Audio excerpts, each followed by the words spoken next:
بسم اللہ الرحمن الرحیم۔ بسم اللہ الرحمن الرحیم۔ رب اشرح لی صدری ویسر لی امری واحلل عقدۃ من لسانی یفقهوا قولی، اما بعد فقد قال سبحانہ وتعالی فی محکم کتابہ بسم اللہ الرحمن الرحیم ایاک نعبد و ایاک نستعین۔ صلوات پڑھے محمد وعلی محمد۔ دعا ہے پروردگار عالم ہم سب کی عبادتوں کو اپنی بارگاہ میں قبول فرمائے، اور جو مقصد زندگی لے کر ان مجالس میں تشریف لاتے ہیں خدا ان مقاصد میں بھی ہم سب کو کامیابیاں کامرانیاں نصیب فرما دے۔ یقیناً بارش رحمت پروردگار عالم ہے، اور حدیث کے جملے ہیں کہ جب بھی باران رحمت ہو تو انسان اس وقت جو دعا کرتا ہے خدا اس دعا کو قبول کرتا ہے۔ لیکن ہو سکتا ہے کسی کے ذہن میں سوال پیدا ہو، اگر بارش رحمت خدا ہے تو پاکستانیوں کے لیے زحمت کیوں ہے؟ ایک چیز کو خدا بولے کہ یہ رحمت ہے، لیکن یہی رحمت کسی قوم کے لیے کیا بن جائے؟ زحمت بن جائے۔ تو کبھی کبھی نعمتیں بھی زحمت بن جاتی ہیں اگر انسان اس نعمت کو صحیح طریقے سے استعمال نہ کرے۔ اولاد نعمت خدا ہے، لیکن پروردگار عالم کہے کہ یہی اولاد کبھی کیا بن جاتی ہے؟ فتنہ بن جاتی ہے۔ طاقت نعمت خدا ہے، لیکن کبھی کبھی یہی طاقت انسان کو مخالف خدا بنا دیتی ہے۔ پیسہ نعمت خدا ہے، لیکن کبھی کبھی یہی پیسہ ہے جو انسان کو جہنم کی راہ کا مسافر بنا دیتا ہے۔ حسن نعمت ہے، لیکن کبھی کبھی انسان اسی حسن کے ذریعے سے کیا کرتا ہے؟ گناہوں میں پڑ جاتا ہے۔ تو کربلا ہمیں یہ سکھاتی ہے کہ جو نعمت خدا نے دی ہے وہ نعمت تیرے لیے نعمت تب رہے گی جب اس کو اس طریقے سے استعمال کرے۔ اب ہو سکتا ہے کوئی جوان کہے کہ مولانا پیسہ بری چیز ہے، تو پیسہ برا نہیں ہوتا۔ آپ کی جیب میں 1000 ہو، اس 1000 سے آپ جنت میں 1000 درخت بھی لگوا سکتے ہو، اور اسی 1000 سے آپ جہنم کا ایندھن بھی بنا سکتے ہو۔ کبھی بھی کوئی چیز بری نہیں ہوتی، چیز کو استعمال کیسے کیا جا رہا ہے وہ اچھا ہے یا برا ہے۔ آپ کا موبائل ہے، آپ کی مرضی، آپ جیسے استعمال کرو۔ میرے سامنے یہ لاؤڈ ہے، آج یہاں لگا، ہو سکتا ہے کل لگانے والے کسی گانے کی محفل میں لگا دیں، تو آپ کہو کہ مائک کو توڑو۔ بھائی مائک کا کیا قصور ہے؟ اس کا تو کام یہی ہے کہ یہ ریفلیکشن دے اور آواز کو باہر پھینکے۔ اب لگانے والے کا مسئلہ ہے کہ وہ مائک کس منہ کے سامنے رکھتا ہے۔ کیا اس زبان کے سامنے رکھتا ہے جو ذکر حسین کر رہی ہے، یا اس زبان کے سامنے رکھتا ہے جو ذکر شیطان کر رہی ہے؟ تو کبھی کبھی رحمت بھی زحمت بن جاتی ہے۔ کب؟ جب انسان اس کے صحیح طریقے کو استعمال نہیں کرتا۔ تبھی قرآن بار بار کہتا ہے وَاعْتَبِرُوا يَا أُولِي الْأَلْبَابِ، عبرت لو اے صاحب لب۔ صاحب لب کیسے بولتے ہیں؟ لب کہتے ہیں مغز کو۔ اللہ کہتا ہے اللہ کی رحمتوں سے، نشانیوں سے، یہی چھوٹی موٹی بارش یا زیادہ بارش برسے، اس سے انسان اگر دماغ استعمال کرے تو یہ چیز رحمت ہے، اگر دماغ استعمال نہ کرے تو یہی چیز کیا ہے؟ زحمت ہے۔ کہا نعمت وہ استعمال کر سکے گا جو صاحب لب ہے۔ صاحب لب کون ہے؟ صاحب مغز۔ جنت وہی جائے گا جو صاحب مغز، در علی پہ وہی آئے گا جو صاحب مغز، ہدایت اسی کو ملے گی جو صاحب مغز، قرآن پڑھ کے ہدایت وہ لے گا جو صاحب مغز۔ لیکن اگر مغز نہیں ہے اور بندہ قرآن پڑھ رہا ہے تو اللہ کی آواز آتی ہے یہدی بہ کثیرا ویضل بہ کثیرا۔ اسی قرآن کے ذریعے کئی لوگوں کو ہدایت مل گئی، اور اسی قرآن کی آیتیں پڑھ کر کئی لوگوں نے کیا کر دیا؟ گمراہ کر دیا۔ کفر کا فتویٰ لگا قرآن کی آیت پڑھ کے، شرک کا فتویٰ لگا قرآن کی آیت پڑھ کے، اپنی جعلی جھوٹی حکومتوں کو شرعی حکومتیں بنایا قرآن کی آیتیں پڑھ کے۔ یہ جو خود کو اولی الامر و حاکم شرعی کہتے ہیں وہ کیا پڑھتے ہیں؟ قرآن کی آیتیں پڑھتے ہیں۔ ہر مفتی ہر مولوی کیا پڑھ رہا ہے؟ قرآن کی آیتیں پڑھ رہا ہے، لیکن فرمان نہیں ہدایت وہ پائے گا۔ قرآن رحمت ہے کہ نہیں؟ لیکن یہی آیتیں پڑھ کے ان آیتوں کو باعث زحمت بنا دیا جائے اور امت کا قاتل بنا دیا جائے۔ کس کے ذریعے سے؟ قرآن کی آیتوں کے ذریعے سے۔ اب کا گمراہ وہ ہوگا جو صاحب مغز نہیں ہے، ہدایت وہ پائے گا جو صاحب مغز ہے۔ اب تصور کریں ایک طرف 72 مغز، دوسری طرف 30,000 مغز ہیں، اور اس 30,000 میں ایک مغز ایسا تھا جو ہدایت پا کے حسین کے لشکر میں شامل ہوا۔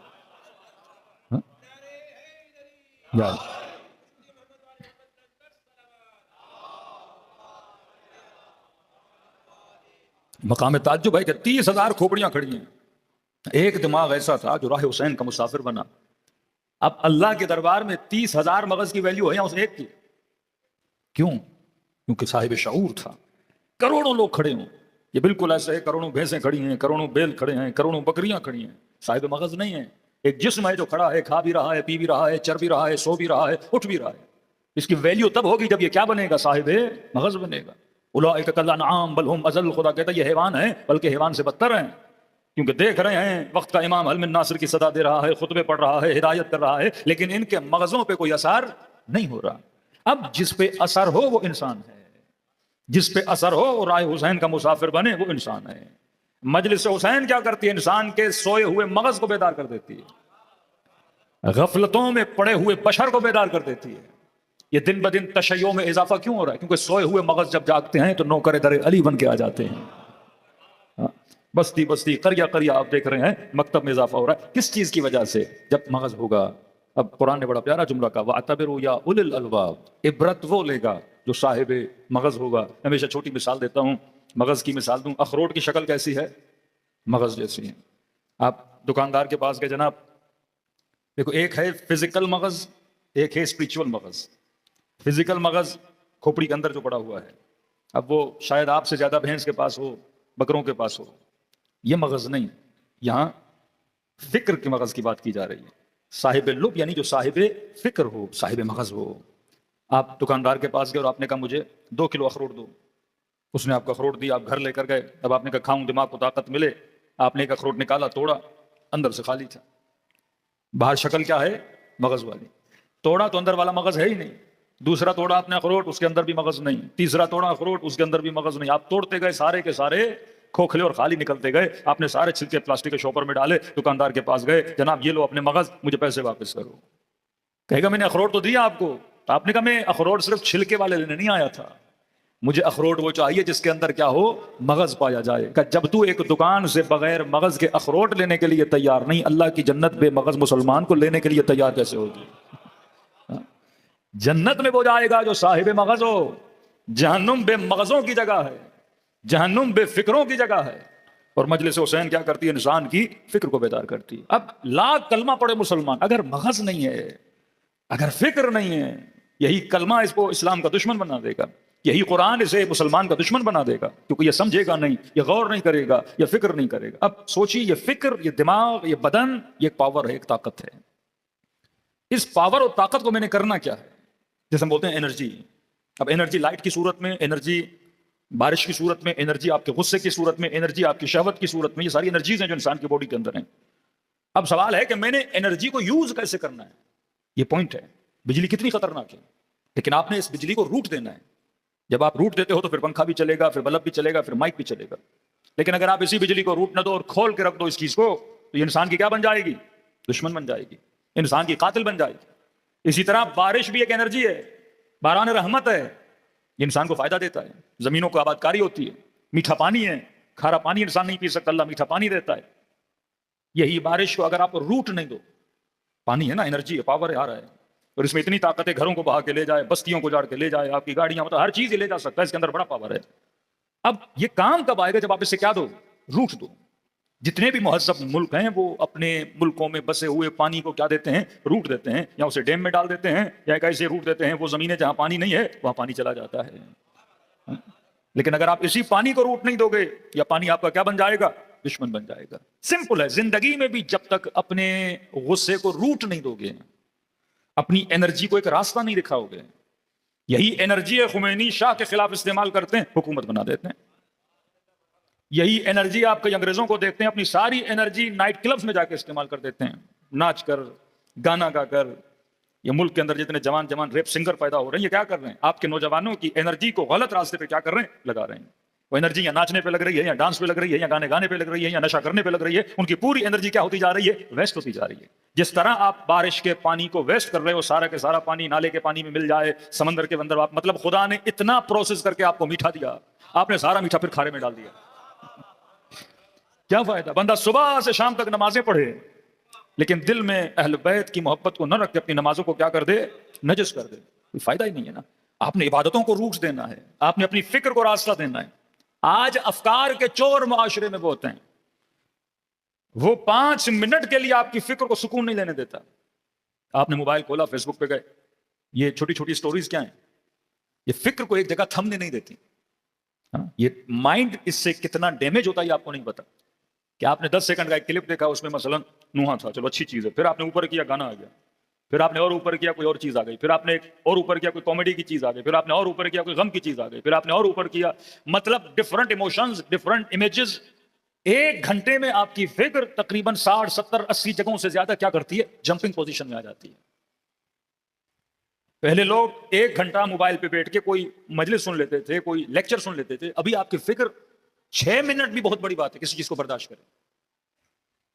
آج کے مولوی کا کلپ بھی ہوگا 1 منٹ، اس سے زیادہ دماغ برداشت نہیں کرتا، کہتا نیکسٹ موو کی طرف جاؤ. اس کو اتنی ویرائٹیز دی گئیں کہ جمپنگ پوزیشن میں آ گیا. دیکھو آپ کا دل کب سے سالم رہتا ہے؟ جب ایک منظم طریقے سے ہارٹ بیٹ چلتی رہے. لیکن اگر آپ کے بدن میں سٹریس آیا اور دل کی ہارٹ بیٹ کبھی اوپر جا رہی ہے کبھی نیچے آ رہی ہے، اس سٹریس کے ذریعے سے انسان کو کینسر بھی ہوتا ہے، اسی سٹریس کے ذریعے سے انسان کو انزائٹی بھی ہوتی ہے، اسی سٹریس کے ذریعے سے انسان کو اٹیک بھی ہوتا ہے، اسی سٹریس کی وجہ سے انسان کو شوگر بھی ہوتی ہے. لیکن خدا اولیاء کی نشانی کیا بتاتے ہیں؟ الا ان اولیاء اللہ لا خوف علیہم ولا هم يحزنون. اللہ کے جو ولی ہیں ان کے دلوں میں نہ خوف ہوتا ہے نہ حزن ہوتا ہے. پھر کہا الا بذکر اللہ تطمئن القلوب، کہ اللہ کے ذکر سے دل مطمئن نہیں ہوتا. پھر امام حسین فرمائے، امام حسین کے لیے پروردگار عالم کا جملہ، یا ایھا النفس المطمئنہ ارجعی الی ربک راضیۃ مرضیہ. فرمایا اے نفس مطمئن، ایسا نفس جس کے وجود میں ٹھہراؤ ہے، جس کے وجود میں جمپنگ نہیں، ٹھہراؤ ہے. اے نفس مطمئن، تیرا رب تجھ سے راضی، تو رب سے راضی ہو جا. مطلب رب تبھی راضی ہوتا ہے جب وجود کے اندر کیا پایا جائے؟ ٹھہراؤ پایا جائے. یہ بھی شکر کرو کہ کم از کم 1 گھنٹے کی مجلس سننے کی کیپیسٹی ابھی آپ نے باقی ہے. ورنہ ہو سکتا ہے آگے جو مجالس ہوں مولانا 10 منٹ پڑھیے، وجود میں برداشت نہیں. تن بھی بیمار ہے، من بھی بیمار ہے. کسی مومن کو کہو 10 منٹ آنکھیں بند کر کے بیٹھ جاؤ، نہیں بیٹھ سکتا. اتنی بے چینی اس کے وجود میں ہے، اس کی فکر سے بیٹھنے نہیں دیتی، کیونکہ ہم نے فکر کو نشے کا عادی بنا دیا. ہم نے فکر کو سکون کا عادی نہیں بنایا. فکر کا کام ہے چیزوں کی جستجو میں نکلنا. اب آپ، بعض لوگ کہتے ہیں مولانا جب نماز ہم پڑھتے ہیں تو مولانا یہ دنیا جہاں کے خیالات نماز میں آتے ہیں. میں نے کہا خیال کا کام ہی خیال لانا ہے. آپ کہو کہ خیال، میرا خیال کیوں لا رہا ہے؟ وہ خیال کا نام ہی خیال ہے تو کیا لائے گا؟ خیال ہی لائے گا نا آپ کے ذہن میں. آپ کبھی بھی 10 منٹ کے لیے اپنے خیال کو روک نہیں سکتے. ہاں آپ روٹ دے سکتے ہو، جس طرح بارش کو روٹ دینا ہے، غصے کو روٹ دینا ہے. غصہ ہر انسان کے وجود میں ہے، غصہ نکالنا ضروری ہے، لیکن کہاں نکالوں؟ کس جگہ پہ غصے کو انویسٹ کروں؟ کس جگہ پہ اپنے پاور کو انویسٹ کروں؟ کیا غازی عباس میں غصہ نہیں؟ ساری انرجی یزید کے خلاف استعمال کی جا رہی ہے. اکبر اپنی ساری جوانی کی انرجی لشکر یزید کے خلاف استعمال کر رہے ہیں. انسان کا دل رونے کا، وہ سارا رونا کہاں پہ لاتے ہیں؟ رات کے اندھیروں میں رب کے مصلی پہ بیٹھ کے اما یجیب المضطر اذا دعا ویکشف السوء. اپنے گریے کو صحیح جگہ انویسٹ کر رہے ہیں. آنسو ہے صحیح جگہ انویسٹ. پر ابن شبیب، جب بھی تیرا دل کرے رونے کا تو میرے جد حسین پہ گریا کیا کرو. مطلب آنسوؤں کو غلط جگہ پہ انویسٹ نہ کیا کرو، جس کی کوئی قیمت نہیں، جس کی کوئی ارزش نہیں. لیکن یہی آنسو اگر حسین کے لیے بہے گا اس کی قیمت بن جاتی ہے، اور قیمت یہ ہے کہ سیدہ زہرا اس کی خریدار بن جاتی ہیں. امیر اللہم صلی اللہ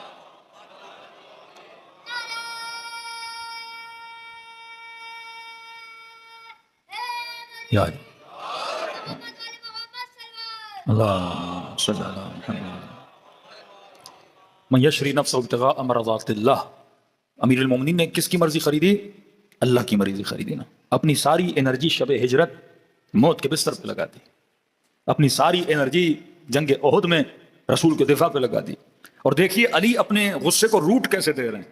ظالم کے سینے پہ سوار ہے، امیر المومنین کے چہرے پہ لعاب دہن پھینکا. آپ 5 منٹ سوچو، ایک بندہ فل پاور میں، مطلب کوئی ڈی ایس پی، کوئی ایس پی، کوئی جرنل، ہاں فل پاور کے اندر، اور اگلا بندہ اس کی توہین کرے، ایسی کی تیسی کر دیتے ہیں لوگوں کی نا. کیونکہ پاور کا نشہ ہے نا، کہ جناب مجھے کون روکے گا، میں کس میں ہوں؟ پاور کے اندر ہوں نا. علی جرنل ہیں، پاور اتنا کہ دشمن علی امیر المومنین کا گھٹنا اس کی گردن پر ہے، ابھی اس کا سر قلم کرنے والے ہیں. وہ پتا ہے میں زیر ہوں، علی نے زیر کر دیا ہے. امیر المومنین کے چہرے پہ لعاب دہن پھینکتا ہے. 5 منٹ کی سوچ کے تو بتائیے، اگر آج کے افسر کے ساتھ کوئی کرے، اگر آج کے پاورفل آدمی کے ساتھ کوئی کرے، آپ کو پتا ہے اس ملک میں کیا ہو جاتا ہے. یہاں نیچر دیکھو کہ کوئی بندہ اپنے غصے کو کون سا روٹ دے رہا ہے، اور امیر المومنین اپنے غیظ و غضب کو کون سا روٹ دے رہے ہیں. فرمایا جب چہرے پہ لعاب دہن پھینکا تو فوراً جس کا سر قلم کر رہے تھے، علی نے سر قلم نہیں کیا، اٹھ کے کھڑے ہو گئے. تو بندہ خود پریشان کہ میں نے چہرے پہ لعاب پھینکا ہے، ہونا تو یہ چاہیے کہ دگنا زور سے میرے گردن کو کاٹا جائے، دبوچا جائے، لیکن مولا علی چہل قدمی کر رہے ہیں، کبھی یہاں جا رہے ہیں کبھی وہاں۔ ظاہر انسان کی ایک عزت ہوتی ہے، کوئی اگر آپ کے چہرے پہ لعاب دہن پھینکے آپ کو غصہ تو آئے گا نا۔ تو امیر المومنین کھڑے ہو گئے، غصہ ہے مولا علی کو، اس نے توہین کی ہے۔ مولا کبھی چہل قدمی مطلب چلنا امیر المومنین نے تیز سے شروع کر دیا، دیکھنے والے دور سے دیکھ رہے ہیں، ارے علی نے زیر کیا، سر قلم کرنے والے ہیں، لیکن ابھی سر قلم نہیں کیا۔ یا رسول اللہ علی کیا کر رہے ہیں؟ کہ جب علی آئے تو علی سے پوچھنا۔ چہل قدمی کرنے کے بعد پھر لائی کے سینے پہ سوار ہوئے، پھر اس کا سر قلم کیا۔ اب جب واپس جانے لگے تو صاحب نے کہا کہ علی آپ نے پہلے سر قلم کیوں نہیں؟ امام نے فرمایا علی ہمیشہ دشمن خدا پہ وار کرتا ہے، میں نے کبھی بھی اپنی ذات کے لیے جنگ نہیں لڑی، عبادت خالص، جہاد خالص، روٹس خالص۔ پر میں اب جب اس کے سر پہ تلوار چلانے لگا تو اس لعین نے میرے چہرے پہ لعاب دہن پھینکا۔ پہلے غیظ و غضب الہی کی وجہ سے مار رہا تھا، اب علی کی ذات شامل ہو گئی۔ اب اگر تلوار چلتی تو شاید علی کی ذاتی دشمنی بھی اس میں شامل ہو جاتی، کیونکہ اس نے میری توہین کی تھی، میں نے اس کا گلا کاٹ دیا۔ فرمایا علی نے کبھی اپنے دشمن کو نہیں مارا، ہمیشہ خدا کے دشمن کو مارا۔ میں کھڑا ہوا تاکہ میرا غصہ بیٹھ جائے، اور جب غصہ ٹھنڈا ہوا پھر جا کے میں نے اس کا سر قلم کیا۔ جب ضربت ایسی ہو تو پھر حدیث آ گئی، ضربت علی یوم الخندق افضل من عبادت الثقلین۔ اب امیر المومنین کو امیر المومنین کے ساتھ رہنے والے دیکھ رہے ہیں کہ علی اپنے غیظ و غضب کو کس طرح سے روٹ دے رہے ہیں۔ چاہتے تو سر قلم کرتے، کوئی عیب نہیں تھا، لیکن کہا نہیں، روٹ دینا ہے، خالص سے خالص ضربتیں چلانی ہیں۔ اب مولا خود جرنل ہیں، جب حاکم بنے تو امیر المومنین نے لشکر کا جرنل کسے بنایا؟ مالک اشتر کو بنایا۔ اب پہلے زمانے میں جنرل اتنے پروٹوکول کے ساتھ نہیں چلتے تھے۔ کہتے ہیں مالک بازار سے گزر رہا تھا، گزرتے گزرتے کسی جوان کے ساتھ مالک کا کاندھا ٹکرا گیا۔ اب جوان غرور کا عالم، تکبر، مغرور، اٹک کے چلنے والا۔ مالک ایجڈ بہادر تو تھا لیکن مالک بوڑھا آدمی ہے۔ جیسے جوان کا کاندھا لگا تو جوان نے مالک کی توہین کی، کہ دیکھ نہیں رہے ہو، اللہ نے آنکھیں نہیں دی ہیں کہ مجھے دھکا دیا آپ نے؟ تو جناب مالک نے کہا میں نے نہیں دیا، آپ ٹکرائے ہیں۔ کہا پھر آپ بحث بازی کر رہے ہیں۔ اس نے اپنے دونوں ہاتھوں سے جناب مالک کو دھکا دے کے پیچھے کیا۔ پیچھے جو مالک کے 7 لوگ تھے وہ آ رہے تھے، دور سے انہوں نے یہ منظر دیکھ لیا کہ کوئی جوان ہے جس نے جناب مالک کو دھکا دیا، اور یہ سپہ سالار لشکر امیر المومنین ہے۔ چاہتے اسی وقت اس کو کان سے پکڑتے اور زندان میں ڈال دیتے، کچھ بھی نہیں کہا جناب مالک نے۔ کہتے سیدھا آگے بڑھے اور اپنے دوست کو کہا کہ میں نے مسجد جانا ہے۔ کہتے جناب مالک مسجد کی طرف روانہ ہو گئے۔ یہ جوان اکڑ کے ساتھ جا رہا تھا، آگے کسی نے کہا تجھے پتا تو نے کس کو دھکا دیا؟ کہا نہیں۔ کہا تو نے سپہ سالار لشکر امیر المومنین علی ابن ابی طالب مالک اشتر کو دھکا دیا ہے۔ اب مالک کو تو پورا کوفہ جانتا تھا، سوشل میڈیا کا زمانہ نہیں تھا کہ چہرے کی شناسائی ہو، جانتے تو تھے مالک مالک کا کون، کا مالک کہاں، کا لشکر کا سپہ سالار مالک کہاں۔ یہ ساری اس کی اکڑ اسی وقت نکل گئی نام سن کے۔ اس نے کہا ابھی مالک نے چھوڑا ہے، بعد میں مالک مجھے پکڑیں گے۔ کہا جلدی جاؤں تاکہ معافی مانگوں اور ایسا نہ ہو کہ کل میرے لیے خطرات باعث ہو جائیں۔ اس نے جلدی جلدی دوڑ لگانا شروع کی، جناب مالک کا پیچھا کرنا شروع کیا۔ کا پیچھے کرتے کرتے دیکھا جناب مالک مسجد میں گئے، اور مسجد میں جاتے ہی اللہ اکبر کر کے نماز پڑھنے لگے۔ یہ جوان کہتا ہے میں جناب مالک کے پیچھے بیٹھ گیا کہ بھائی مسجد ہے، اللہ کا گھر ہے، وقت نماز ہے، معافی بڑی آسانی سے مل جائے گی، کل ایسا نہ ہو کوئی کیس لگا کے مجھے زندان میں بھیج دیا جائے۔ کہتے 2 رکعت نماز پڑھی، بس مالک نے وقت واجب نماز بھی نہیں تھا، اچانک مسجد میں آئے، 2 رکعت نماز پڑھی، نماز ختم کی، فوراً سجدے میں گئے۔ کہ اب میں اور قریب آیا کہ سجدے سے سر اٹھائے تو مالک سے معافی مانگوں۔ کہ سجدے میں جیسے گئے جناب مالک نے یہ لفظ استعمال کی کہ پروردگارا میں نے 2 رکعت نماز پڑھی ہے، نماز حاجت، تاکہ میں اپنے غصے پہ ہمیشہ کیا کر سکوں، غلبہ پا سکوں۔ پروردگارا آج جس جوان نے میری توہین کی، میں مالک اس کے گناہ کو معاف کرتا ہوں، تو مالک کے گناہوں کو معاف کر دے۔ جوان کہتا میں پریشان ہوا، اسی نیت سے جناب مالک نے سر اٹھایا، اس نے معافی مانگی۔ مالک نے کہا غصہ تو بہت تھا، لیکن امیر نے یہ سکھایا ہے کہ اپنے غصے کو کمزور پہ استعمال نہ کیا کرو۔ کہاں یہ غصہ صفین میں دکھاتا ہوں میں، امیر شام کے لشکر کے مقابلے میں آتا ہوں، پھر تو جا کے مالک کی دھاڑ کو دیکھ۔ امیر المومنین کے لیے مشہور تھا، کہتے ہیں جب جنگ کے میدان میں ہوتے تھے ایسے لگتا تھا شیر دھاڑ رہے ہیں۔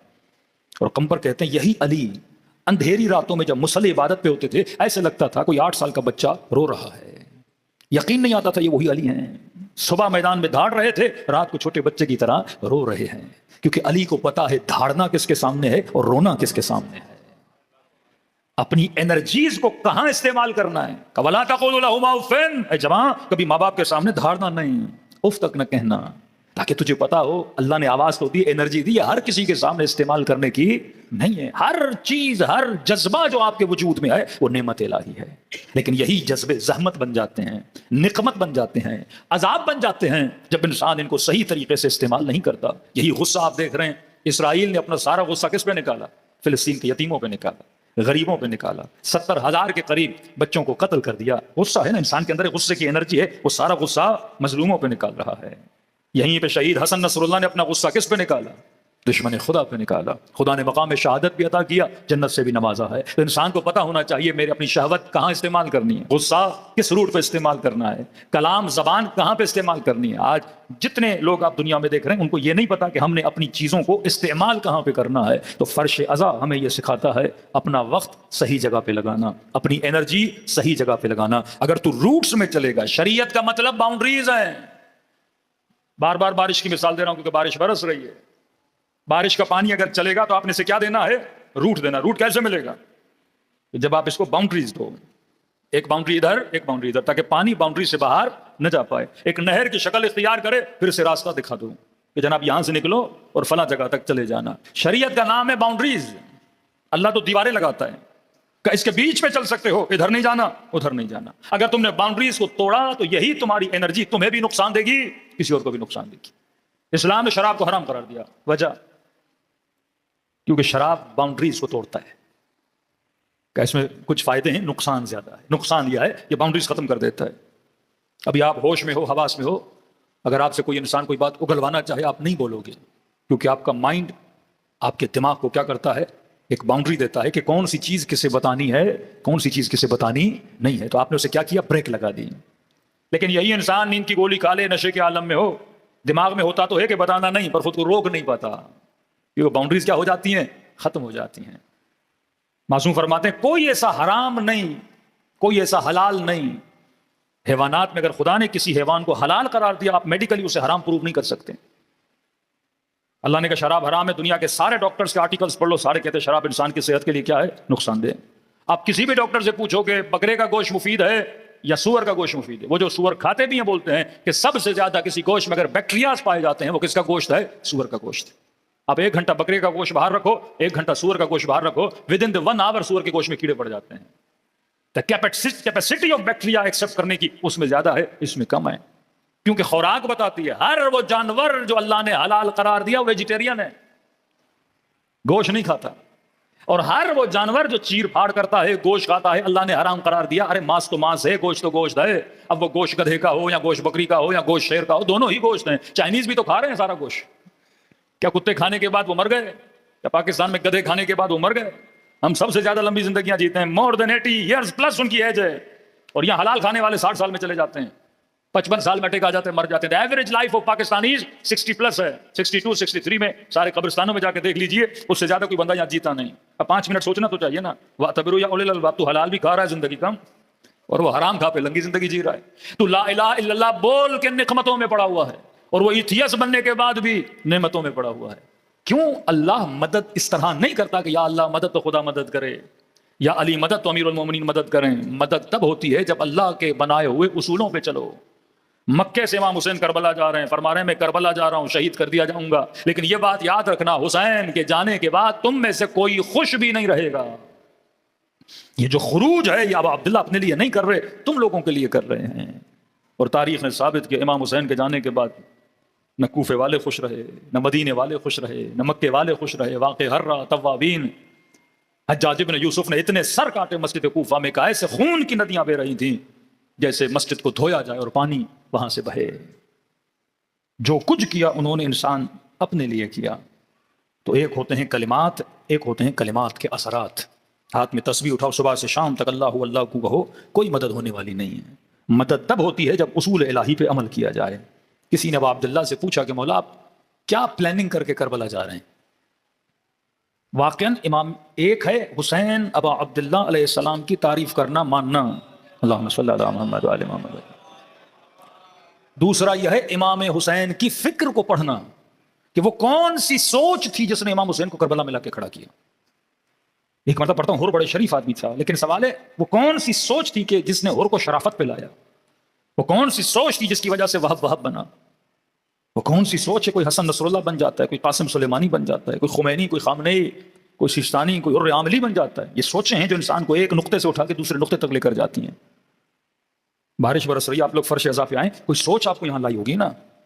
کچھ لوگ ہوں گے بھائی بارش ہے، پانی ہے، باہر کیوں نکلیں؟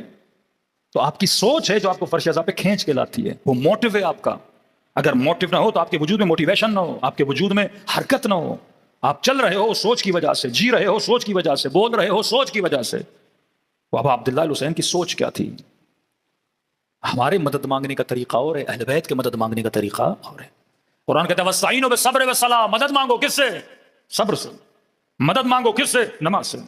آج تک کسی دیوار پہ آپ نے لکھا ہوا دیکھا الصلاۃ مدد، الصبر مدد؟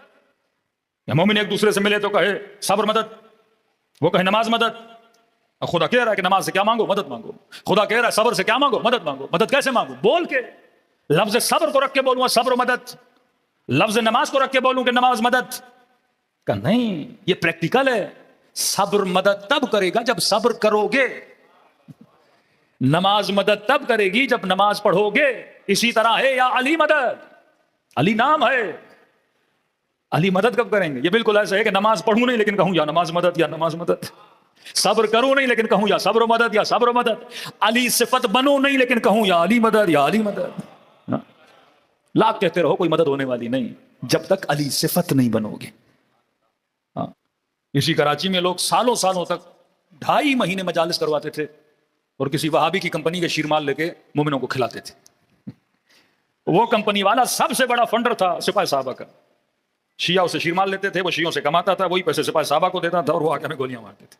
دماغ اگر انسان میں ہو، عقل اگر انسان میں ہو، روٹس اگر انسان کو پتا ہو کہ میں نے چیزوں کیسے استعمال کرنا ہے، جس طرح الصبر و مدد بول کے صبر مدد نہیں کرتا جب تک صبر کرو نہیں، نماز و مدد بول کے نماز مدد نہیں کرتی جب تک نماز پڑھو نہیں، یا علی مدد بول کے مدد ہوتی نہیں جب تک علی صفت بنو نہیں۔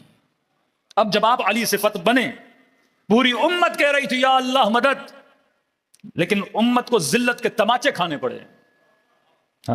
40 سے زیادہ ملک تھے یا اللہ مدد کہہ رہے تھے، مکے میں دعائیں، حج میں دعائیں، خطبوں میں دعائیں، جمعے میں دعائیں، ریلیوں پہ ریلیاں، لیکن ذلت کے تماچے کھائے۔ لیکن ان 40 ملکوں میں صرف ایک ملک ایسا تھا جس کو شیعت والی ابن ابی طالب بولا جاتا ہے۔ خدا نے عزت دی نا۔ آج سینہ چھوڑا کر کے معاشرے میں چلتے ہو، ہم وہ قوم ہیں جو وقت کے یزیدوں کو للکارنے کی ہمت رکھتے ہیں۔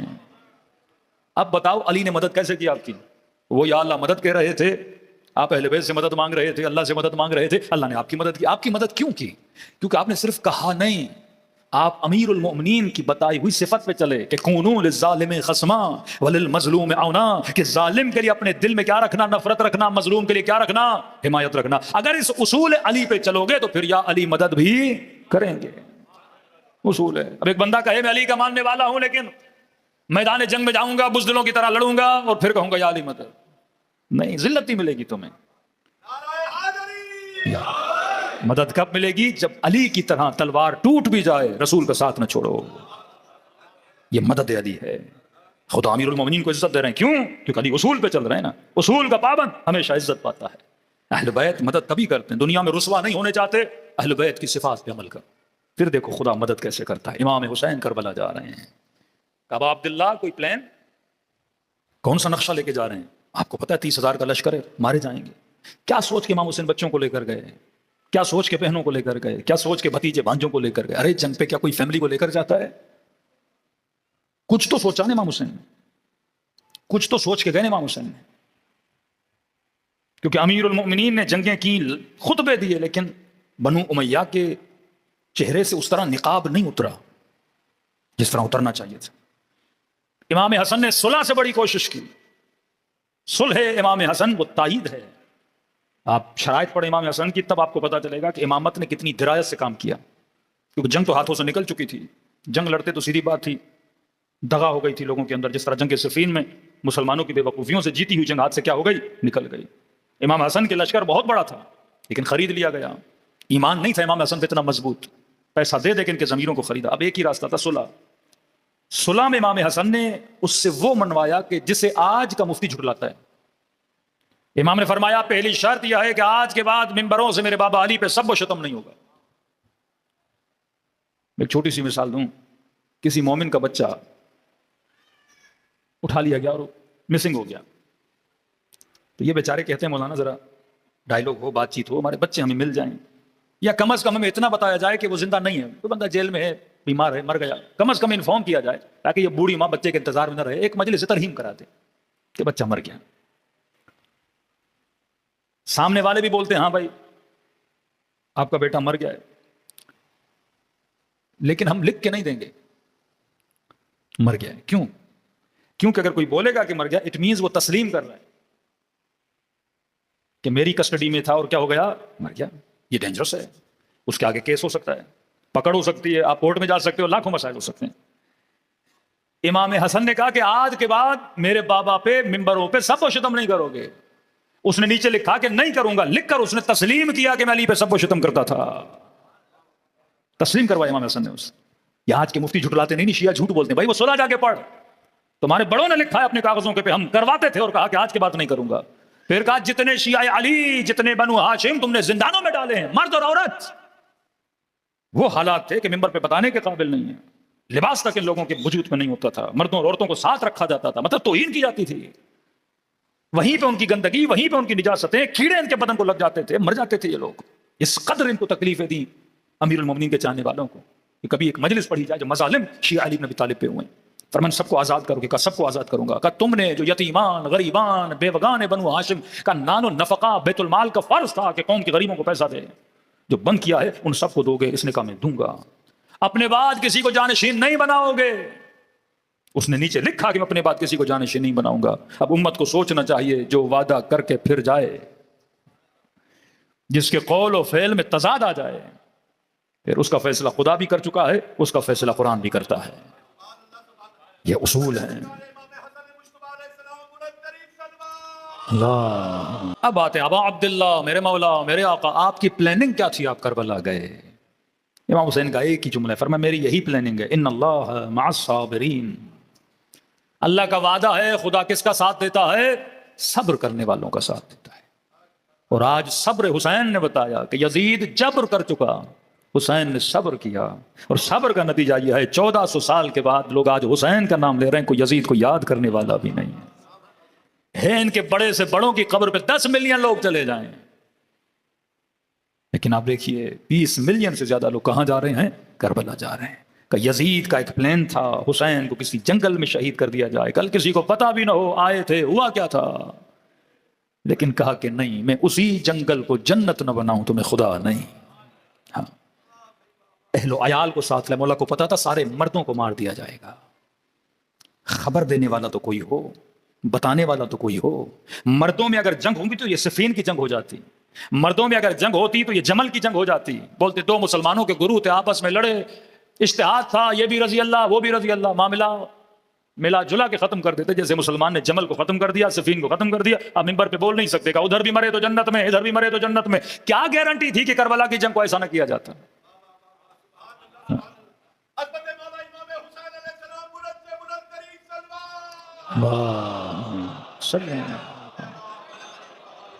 واللہ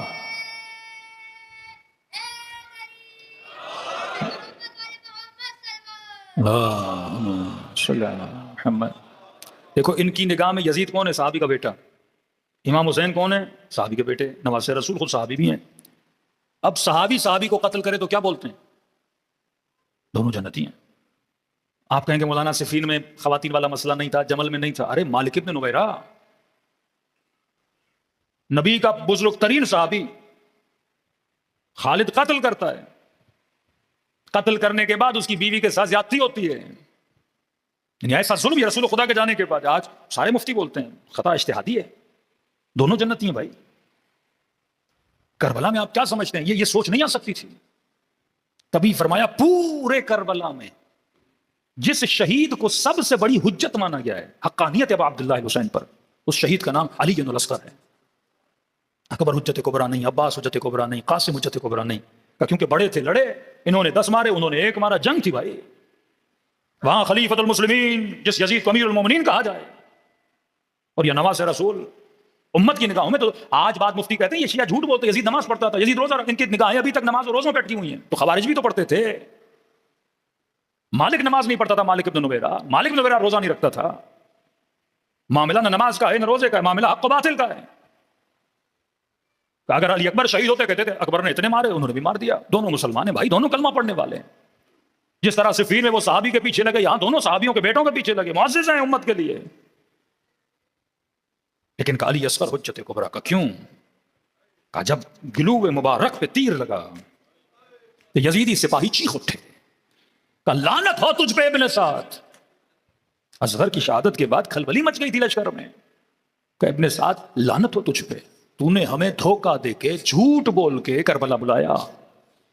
تم نے یہ کہا کہ حسین بیعت نہیں کر رہے، ہم نے کہا ٹھیک ہے قتل کرتے ہیں، خلیفے کے مقابلے میں آ جائے. تو فتوے دیے جاتے تھے، جس طرح آج کل مفتی طارق مسعود فتویٰ سناتا ہے کہ وقت کے حاکم کے خلاف قیام کرو گے قتل جائز ہے. کہا ہم نے اکبر کو مارا، ہم نے عباس کو مارا، ہم نے قاسم کو مارا، ہم سب کو مارتے گئے، یہ بھی بیعت نہیں کر رہا، وہ بھی بیعت نہیں کر رہا. جواز تھا ہمارے پاس، فتوے تھے ہمارے پاس. لیکن کہا کہ اپنے ساتھ سب کو تم نے مروایا بیعت کے بہانے. یہ 6 مہینے کا بچہ جو اپنی زبان سے ماں کو ماں نہیں کہہ سکتا، اس سے بھی تو نے بیعت لینی تھی. کیا جواز ہے آپ 6 مہینے کے بچے کے گلے پہ تیر چلا رہے ہو؟ حجت کبریٰ. امام نے قربانیاں دی تاکہ ان کے خبیث چہروں سے نقابیں اتری جائیں. آج کوئی مفتی جرت نہیں کرتا یہ بولنے کو کہ دونوں حق پہ تھے، خاموش ہو جاتے ہیں. آج اس کے باپ کو کچھ کہو تو فائر کٹ جاتی، یزید پہ نہیں کٹتی، کیونکہ مفتی بول نہیں سکتا یزید کے لیے. دل بڑا ہے کہ بولیں، کیسے بولیں؟ سامنے علی اصغر ہے. کیسے بولیں؟ نبی کی نوازیاں ہیں. کیسے بولیں؟ حسین کے بدن پہ گھوڑے دوڑائے گئے ہیں. کیسے بولیں؟ لبان مبارک پہ چھڑی ماری گئی ہے. کیسے بولیں؟ 4 سالہ بچی کو تماچے مارے گئے ہیں. پوری خباثت بنو امیہ کربلا کے میدان میں حسین نے دکھائی کہ یہ دیکھ مسلمان آئینہ. اب حجت تمام ہے، ہر مجلس اہل سنت کے لیے حجت کو تمام کرتی ہے کہ کربلا سنیں، شہادت اصغر سنیں، اس کے بعد بھی فیصلہ نہ کر پائے تو یہ سیدھا جہنم میں چلا جائے گا. کیونکہ اللہ نے کیا کر دی؟ حجت تمام کر دی. تجھے دکھا دیا حق کیا ہے، باطل کیا ہے. تو صفین میں کنفیوز ہو سکتا ہے، تو جمل میں کنفیوز ہو سکتا ہے، لیکن کربلا کنفیوژن کو دور کرنے کا نام ہے. تیر آخر ہے کہ انسان کو پتا چلے حق کیا ہے، باطل کیا ہے. فرمایا سب سے زیادہ جس چیز نے ہمیں تکلیف دی وہ یہ نہیں تھا کہ میرے بابا کا گلا کاٹا گیا. شہادت تو ہمارا ورثہ ہے. امام حسین فرماتے ہیں حسین کو موت سے نہ ڈرا، موت میرے لیے ایسے ہے جیسے عورت کے گلے میں بندھا ہوا ہار ہو، گلو بند ہو. وہ حسن ہے کسی خاتون کا. فرمایا موت ہمارا حسن ہے، شہادت ہمارا حسن ہے. اب تیر سے شہادت ملے، زہر سے شہادت ملے، تلوار سے شہادت ملے یا تبر سے شہادت ملے. مولا پھر 40 سال روتے کیوں تھے؟ فرمایا شہادت پہ نہیں، توہین پہ روتے تھے کہ میرے امام زمانہ کے بدن پہ گھوڑے دوڑائے جائیں. توہین نے اہل بیت کو رلایا. 4 سالہ بچی کو تماچے مارے جائیں، توہین نے رلایا. وشم رجالس علی صدرے، ارے حسین کے سینے پہ بیٹھ کیا لائیں. آخذ باللحیۃ، ریش مبارک کو اپنے ہاتھوں میں پکڑ دیا. اس وقت بھی بار بار کہہ رہے تھے شمر تھوڑی دیر میرے چہرے کو دیکھ، دیکھ میں کون ہوں، میں تیرے نبی کا نواسا ہوں، میں تیرے نبی کی بیٹی کا بیٹا حسین ہوں. کہ مولا کیوں کہہ رہے تھے؟ کہ کیونکہ حسین کے چہرے میں کشش ہے، رعب و وحشت ہے. کہ اگر شمر دیکھتا تو حسین کا سر قلم نہیں کر پاتا، رک جاتا اس فعل خبیث سے. کہ مولا پھر اس نے دیکھا کہ نہیں. امام زمانہ کا سلام. فرماتے میرا سلام ہو کربلا کے اس شہید پہ جس کے گلے کو پیچھے سے کاٹا گیا. اس لئی نے پلٹ دیا امام حسین کو کہ میں نہیں دیکھوں گا تیرے چہرے کو. جانتا تھا حسین کو دیکھوں گا سر قلم نہیں کر پاؤں گا. کربلا غیرت و حیا کا میدان ہے، کربلا غفلت و بیداری کا میدان ہے. فرمایا کثرت سے میرے بابا کو سلام کر. کہ مولا اتنا کیوں بولتے ہیں سلام کر سلام کر؟ فرمایا عاشورہ کے دن میرا بابا ترس گیا تھا. جس کو صبح سے شام تک بچے سلام کریں، بھائی سلام کریں، بھتیجے سلام کریں، اصحاب آگے پیچھے گھومے، کہ ظہر عاشور کے بعد ایسا وقت آیا کوئی سلام کرنے والا نہیں تھا. کہتے ہیں جب جا رہے تھے گھوڑے پہ بیٹھ رہے تھے تو کبھی حسرت سے دائیں دیکھیں کبھی بائیں دیکھیں، مجھے کون بٹھائے گا گھوڑے پر؟ اکبر میں نے تجھے رخصت کیا، عباس میں نے تجھے رخصت کیا، قاسم میں نے تجھے رخصت کیا. تو کافر خیمے کے در سے بہن کی آواز آئی حسین میں زینب ہوں. ایسے سلام کریں جیسے زینب نے بھائی کو کیا. السلام علی الحسین وعلی علی ابن الحسین وعلی اولاد وعلی اصحاب الحسین سب مل کے السلام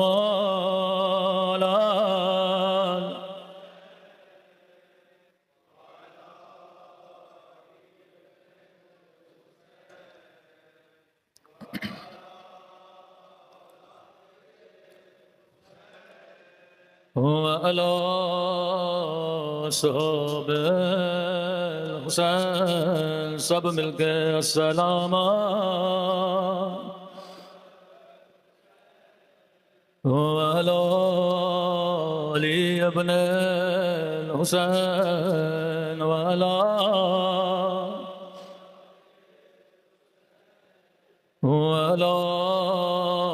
صحب میرا سلام ہو اس درد بھرے منظر پہ جب زینب کی نظر حسین کی بامال بدن پہ پڑی تھی، نگاہوں کو آسمان کی طرف بلند کیا، فرمایا میرے اللہ میرا حسین اس قابل تو نہ تھا کہ اس کے بدن پہ گھوڑے دوڑائے جائے، میرے اللہ اماں زہرا نے چکیاں پیس پیس کے پالا تھا۔ اللہ کسی بہن کو بھائی کا زخمی بدن نہ دکھائے۔ مجھے نہیں پتا بدن کی کیفیت کیا تھی، لیکن اتنا کہوں گا جو بہن 50 سال حسین کے ساتھ رہی ہو، صرف 4 گھنٹے حسین کو نہیں دیکھا، جب مقتل میں پہنچی حسین کو پہچان نہ سکی، کہنے لگی انت اخی، کیا تو ہی میرا بھائی ہے؟ وابن امی، کیا تو ہی اماں زہرا کا بیٹا ہے؟ مجھے نہیں پتا کیفیت کیا تھی، لیکن ایک روایت ہے یہ لئی گھوڑے دوڑانے کے بعد جب ابن سعد کے پاس آیا، کہنے لگا ابن سعد جب میں نے حسین کے بدن پہ گھوڑا دوڑایا، میں نے اپنے کانوں سے پسلیاں ٹوٹنے کی آواز سنی، اللہ جانے بدن کیسا تھا، مجھے نہیں پتا جب زینب برداشت نہ کر سکے 4 سالہ بچی نے کیسے برداشت کیا ہوگا۔ ملتا ہے بی بی جب مقتل میں پہنچی، کیا دیکھا؟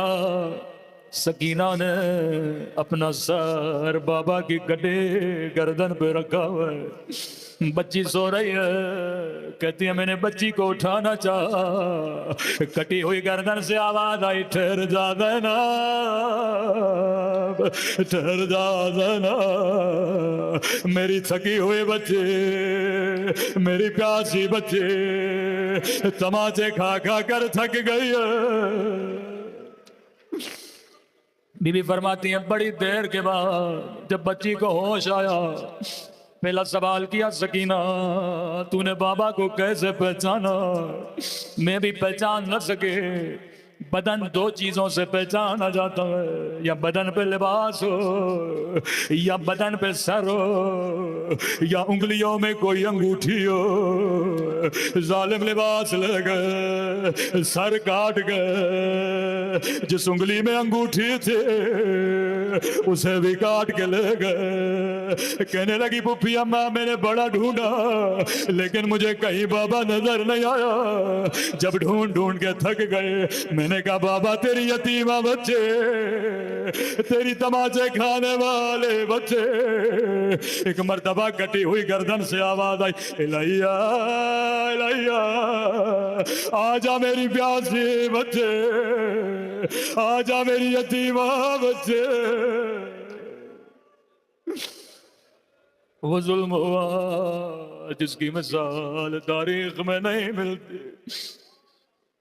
کسی نے چوتھے امام سے پوچھا مولا ان کی دشمنی تو آپ سے تھی، آپ بڑے ہیں، دشمنی آپ سے تھی، لیکن مولا یہ سمجھ نہیں آتا شمر کی کیسی دشمنی تھی سکینہ سے۔ بچوں کو کون مارتا ہے؟ یہ بار بار تماچے کیوں مارتا تھا؟ کہ امام زمانہ فرماتے ہیں اتنے تماچے مارے کہ چہرے کی رنگتیں بدل گئے۔ امام نے فرمایا مومن، اگر کسی کی تیرے ساتھ دشمنی ہو، تجھے زیادہ تکلیف دینا چاہے، تجھے نہیں مارے گا، تیرے سامنے تیرے بچے کو مارے گا۔ کہ جب جب مجھے تکلیف دینی تھی یہ میرے سامنے سکینہ کو تماچے مارتا تھا، جب جب زینب کا کلیجہ ہلانا تھا یہ چھوٹی بچی کو دادیاں مارتا تھا۔ وہ ظلم کیا جس کی مثال تاریخ میں نہیں ملتی۔ مختصر روایت لیکن قبولیت دعا کے لیے بڑی سخت روایت ملتا ہے۔ بچی کی عادت تھی جب بھی نماز پڑھتی تھی دو مصلے بچھایا کرتی تھی، ایک اپنے لیے ایک اپنے غریب الوطن بابا کے لیے۔ قیامت کی گھڑی تھی جب عاشور کا دن آیا، نماز عصر کا وقت ہوا، بچی نے خیمے میں دو مصلے بچھائے، انتظار کرتی رہی ابھی بابا آئے گا۔ کون سمجھاتا سکینہ بابا اب نہیں آئے گا، ننے ننے سے ہاتھوں کو اٹھاتی تھی، میرے اللہ میرا اکبر گیا نہیں آیا، میرا چچا گیا نہیں آیا، ایک بار مجھے بابا کی زیارت کرا دے۔ تصور کرو یہ چھوٹی بچی ہے، بچی کو نہیں پتا قاتل کیا ہے، ظلم کیا ہے۔ کہتے مسلح پہ دعائیں کر رہے تھے، اچانک بچی کو خیمے کے باہر کسی کے آنے کی آواز سنائی دی، مسلح چھوڑا توڑی توڑی باہر گئے، شاید میرا بابا آیا۔ لیکن سنو گے بچی نے کیا دیکھا؟ اللہ کسی یتیم کو یہ منظر نہ دکھائے، دوڑی دوڑی گئی شاید میرا بابا آیا۔ کیا دیکھتی ہے؟ شمر ہے ہاتھ میں دادیانا،